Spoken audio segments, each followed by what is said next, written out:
Јас денеска излегов од мојот кабинет, се видов со вработените на Фен Индустри, кај што они изразуваат еден, ајде да го наречеме револт или едно нивно представување пред банките, комерцијалните банки на Кавадарци, односно Македонија.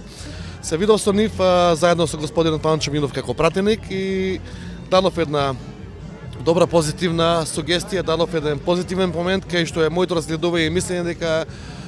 во преговорите е вклучен вице-премиерот господинот Анџушев, исто така и премиерот господинот Заев, и мислам дека за брзо време ќе се изнајде добар соодветен начин да таа фирма продолжи со работа, да се најде нов инвеститор, а од друга страна имам информации дека и банките кои се најголеми доверители, повеќе од 42 милиона евра, се добро расположени и сакаат да се најде нов инвеститор, не да оди фирмата во стечај. Така да се надевам дека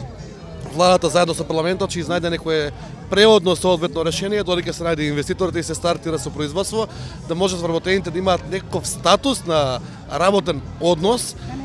да нема прекин, за тоа што е многу жално и загрозувачки за луѓе кои што си планирале семејства, имаат своји иднини, имаат своји и оптеретување према банки, инвестиции секојдневни. Не е добро 900 луѓе да не останат на улица. Јас искрено да ви кажам, се надевам дека таа фирма и мој сум оптимист дека ќе брзо време ќе почне со работа.